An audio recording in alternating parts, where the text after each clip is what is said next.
We also found some doll's heads. I haven't got an original doll, I wish I had to show you because it would have been interesting, but these are China doll's heads, or bisque doll head, that's a bisque doll's head actually, with a manufacturer's trademark on the back, so you could probably find out about that. And those heads were sort of, and shoulders were sewn into fabric dolls, which were dressed and everything like that, it would have been, some of them would have been really quite grand. These ones probably not so grand. That might have been a knife. That one might have been quite grand. Let's hold it out for you. That one might have been a better quality. You can tell by the painting of the face. You can see the expression and the thickness of the cheeks. Where this one is a bit rougher. But they would have been toys which girls would have had. When? Again, we are going back to the 19th century, 1850, 60, 70, that sort of time. Not very recent, those. All right, let's put him down now. The other thing we found, of course, was the lid of a doll's teapot. Very cheap doll's teapot, little white, the plain white ones, made probably in Japan. Again, 1920s, and there would somebody must have had a set and they've lost the lid of their teapot, and they must have been rather sad about that. We've got some other pieces here that came from the same sort of set, a cup and a saucer, and a little milk jug, and a sugar bowl. And you could get them beautifully decorated and painted up. Of course, they could be very expensive, or these would have been quite cheap. What we do have here, which I think are interesting, and a friend of mine actually dug these up, and my wife's got nearly a complete set of them now. And there's the teapot and the milk jug. So let me put the teapot and the milk jug like that so that they can be seen. And the transfer on the side of that is Princess Margaret and Princess Elizabeth. Elizabeth the Queen. And you can date those pretty exactly, I think, to about 1937, around the time of the coronation of King George VI, when the little princesses were of great interest to everybody in the country. As I say, we have nearly a complete set of that. So we have the teapot and the milk jug, and cups and saucers and plates, and let's see, some of the pictures are not very flattering of them, but these ones are the best ones. And we managed to collect up, or friends collected up for us, nearly a full set now. And, oh yes, and it says on the bottom, foreign. Right, let's see, yeah, if we can see that. On the bottom it says foreign, and that's an indication that probably they were certainly imported, and they were probably made in Japan before. Today they've been made in China, and everything's made in China, but then it would have been Japan. Right, now we go into the military stuff, but before I do that, we found a lot of buttons.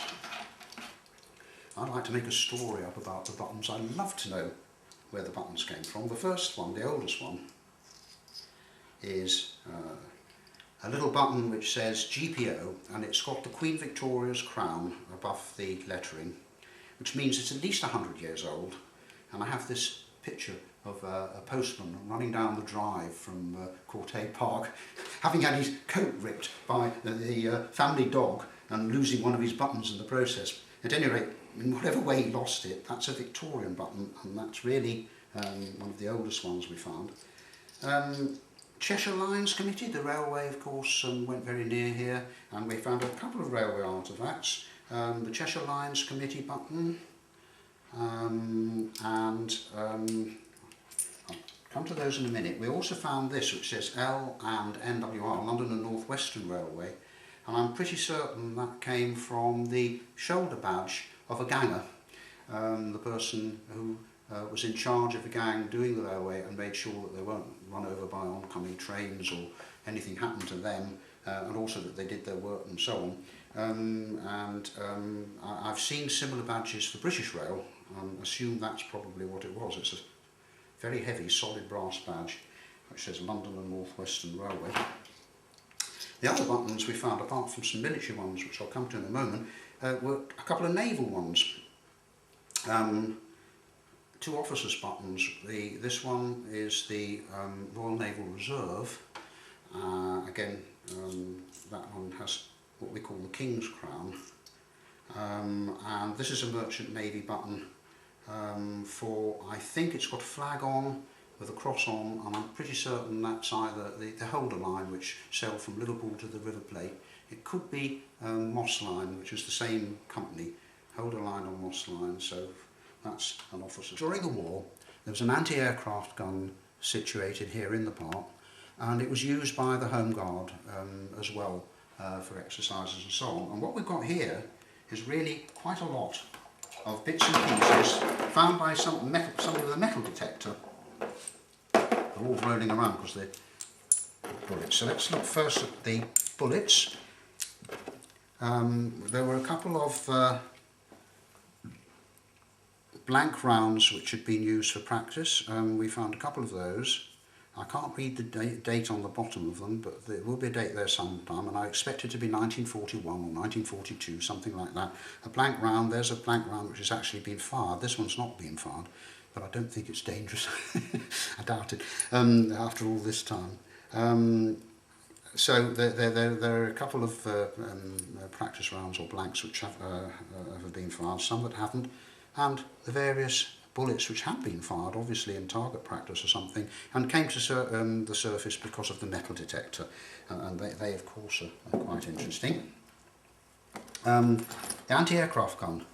I'm told that these are from the timing rings from anti-aircraft gun shells. They set the timer so that the shell would explode at the requisite height, and then these came back to earth as shrapnel. Let's put them separately like that. There's your bits of timing ring. I should think, I'm not sort of bullet that was, because it's a pretty big calibre, but that was found. A Royal Artillery cap badge in rather battered and bent conditions, so somebody would have been on a charge probably for losing that. And if he lost his buttons at the same time, those are general service buttons, he definitely would have been in trouble.